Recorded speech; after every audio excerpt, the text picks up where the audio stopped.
everyone, welcome back to the Do You Know Drones podcast. I'm Jason, your host. I am here with just probably one of the best guys on the planet, Mr. Thomas Haun, Turner Mining Group. We have a long history, and I am just beyond tickled with what he has been doing in the industry, and I want to just catch up. Honestly, I just want to catch up with you, man. Honestly, I know. It's good to be in person. Like, it's unreal. Oh. I was mentioning to you earlier, the last conference I had been to before this was literally the moment COVID kind of began in the U.S. Yeah. So obviously we're a mining company. We do a lot related to infrastructure work at mines, which kind of borderlines on civil construction. Yeah. And so there's a big construction expo that happens every 3 years here in Las Vegas. And it was in March of 2020. And that post that conference, kind of the world shut down, and it did. We're back in September 2021. Yes, here we are. Yes, sir. Here we are. No, you're absolutely correct. And I mean, I'm just excited. I'm just excited to be around people again. Same. That is why I'm like cool. It's great we have technology and Spot the walking Boston Dynamic dog. Like, it's good. It's good that these saw things Spot earlier. Right? Pet him. You have to pet Spot, and you got to take the picture and send it to your kids. Exactly. Yeah, absolutely. It's a thing. Like, and it's funny because the last conversation I had was indicative of where I think this industry's trying to go. I'm like totally just going off there. Go.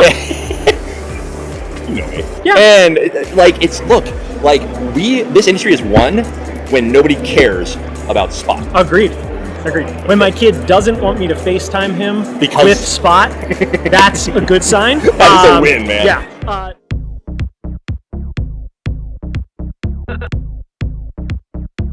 Get it right? Yeah. No, it's interesting. Like, I think the part of the reason why I bring up the comment about shows is I think it's an interesting way to bring the right group of people together. Like, and I've told Jeremiah this, Linda this, Lisa this. I think this show does a nice job of, it's not this huge, massive thing. It's not all surface level. And yet you have a group of people that are trying to move the industry forward. Obviously, I think about the administrator when I say that. I think about Lisa Ellman with Hogan Lovells when I say that. But I even think about Brendan and what he's doing over at Ag Eagle. I think about yourself and this podcast and then what you're doing also. Like, I think I like the show, and I'm glad they held it in person because I think there'll probably be more progress made coming out of this than maybe there was going into this. I'll agree with that. Yeah, and that's everyone's hope. Yeah. It's also good to see there's a lot of new faces. Like, it's good to see. Definitely new faces. I sat in a session that was pretty technically dense. You would have loved it. And it was about really kind of mapping, but even kind of surveying grade applications in the mining space. And we were talking about that moving underground, which obviously is a whole other set of challenges. Oh, yeah. So, and there are people piping up, and you know, because I've been around this for a while, where I'm like, oh, I know that person. Oh, I don't know that person. Who are you? I'm like, who are you? Because you just said a lot of intelligent things, and I should get to know you. But that's, I would agree. I also think we've come to a point where, and part of this is the regulation that the administrator talked about. We're starting to chip away at the operating envelope. Hopefully we'll get to a BB loss eventual future state. But I think flying over people's a big deal. I think kind of getting in and around different airspaces is a big deal. From all the things we talked about years ago, maybe some of it's going to start to happen. I certainly think so. And the good news is this industry isn't going anywhere. No. It's here to stay. And it is not necessarily, the good news, if you look big picture, it is not the technology, it is not the regulations, it is not the people. None of that is holding this industry back. Correct. It truly is not. Like, for me, like, really the whole reason that I started this podcast is because public perception is just not, even if it's not negative, it's not normalized. Yes, you're right. It is not normalized. It is not negative. I would say there was an era when it was very much so negative. Mixed. Yeah, and I think we've gotten to a mixed place, and I think where we need to get is to a normalized place. There's good and bad in anything, especially on the technology side. But even with mixed reviews, things like social networks are normalized. So it's not all positive, right? Even with mixed reviews, things like e-commerce is normalized, right? And so, my hope is that shows like this, shows like others like Expo and others, I think they can help bring new faces, because that is important, into the fold. And you heard the administrator say it. the number one ask he had of this industry was to keep communicating the importance and the value, which he's not saying communicate that to the FAA. The FAA already knows that. Right.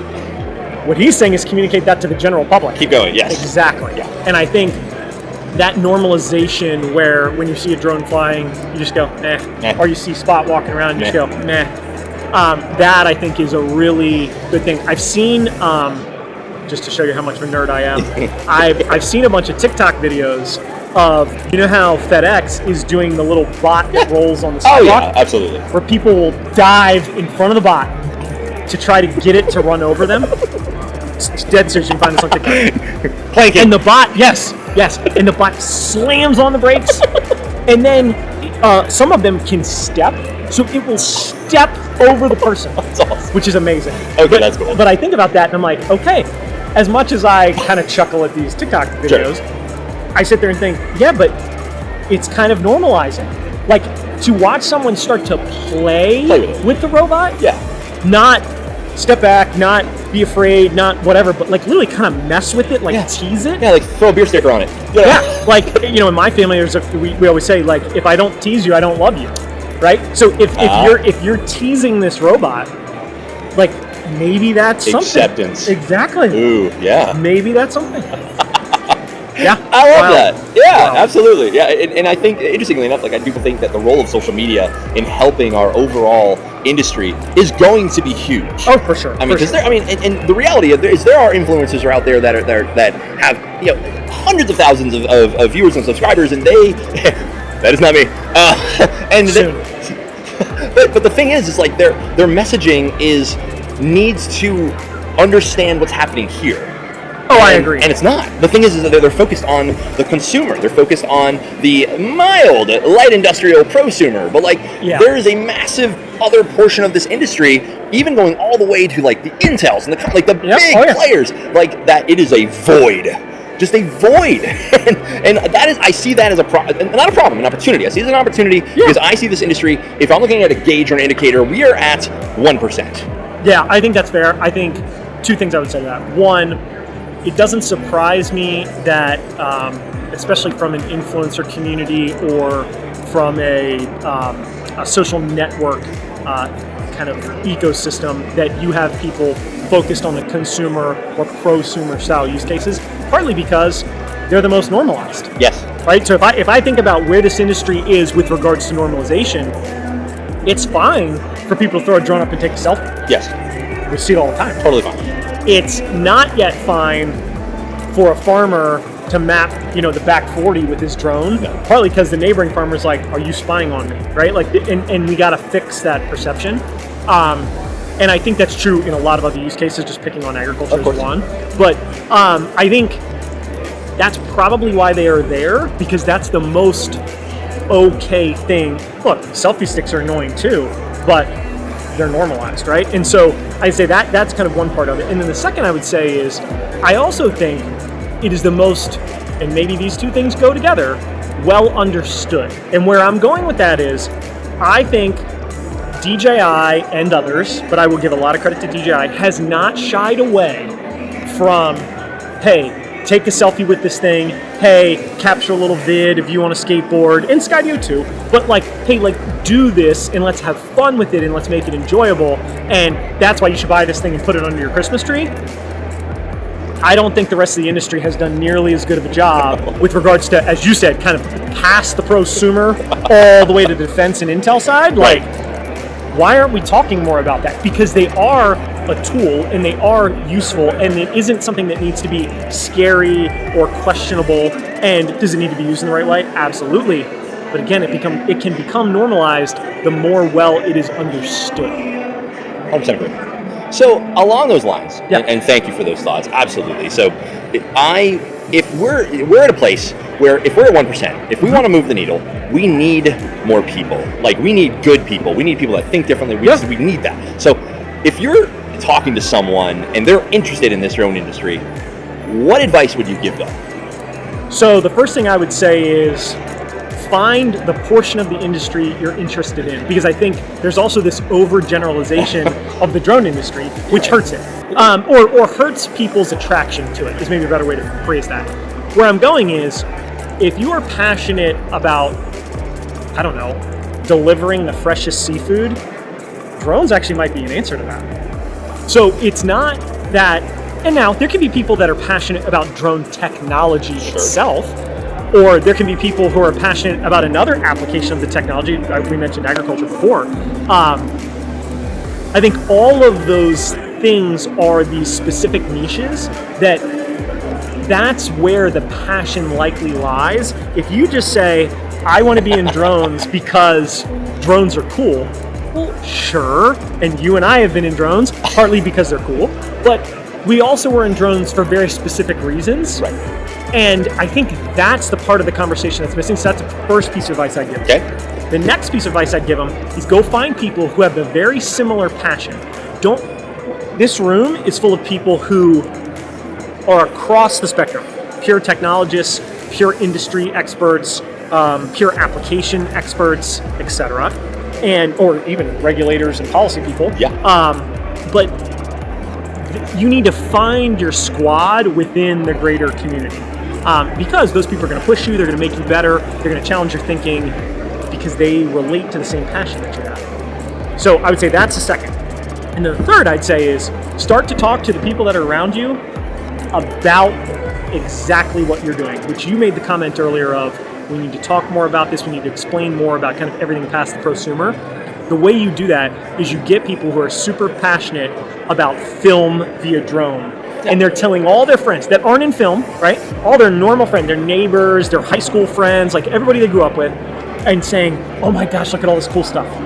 And then their friends are like, dude, that's amazing. And it's like, yeah, dude, it couldn't be available if it wasn't for all of this tech stack and all these things. And then you begin to normalize drones being used for film. And then the next person does it, and it's agriculture, and the next person does it, and it's why it's those three things for me. Don't be too general. Find your niche. Yep. Find your community within your niche because they're going to push you to be better and really stretch your thinking. And then third, do your niche a favor and communicate the value of your niche outside of your niche. That is a 1-2-3 punch that I think is critical. What we need to do. Like if there's a mission for the overall industry, that is it. Like that is and it. That's what the folks here need to do, right? I would say the same thing about the mining industry, right? And I work in mining. So I think the mining industry has done a poor job of communicating its value. I think the mining industry is very misunderstood. I think the mining industry is not normalized at all. I always joke, and I've worked in agriculture previously. At least in agriculture, you know what happens? Kids grow up on farms. Yes. So there are kids who are born in the Midwest of this country who literally grow up on a farm. So it's completely normalized for them. Or they grew up with a farm around them. Sure. You don't grow up on a mine. I know. You don't grow up on a drone. That's fair. No. So you can't expect normalization through this normal societal process. Through nurture. Exactly. We need to bring and create normalization. Okay, yeah. And I think that we talk about it with regards to the talent pool in mining.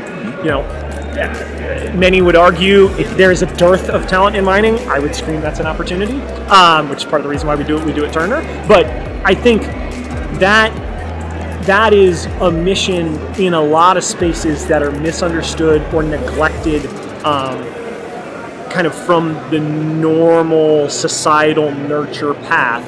And I would say where drones are right now, that's also true. That is fantastic. I want to, you know what we're going to do? We're going to end this. Okay. Because I am feeling there's going to be a part 2. Just saying, just a teaser out there. This guy can talk, and I like talking to him. Yep. We just need to catch up anyway. But yes. So thank you so much, Thomas. Dude, fantastic. Jason, I love you, brother. I know, man. This is awesome. So catch me next time. We're heading over to Pitch the Press, and I want to get pitched to, so it's going to be fantastic. So we'll catch you next time. See you guys.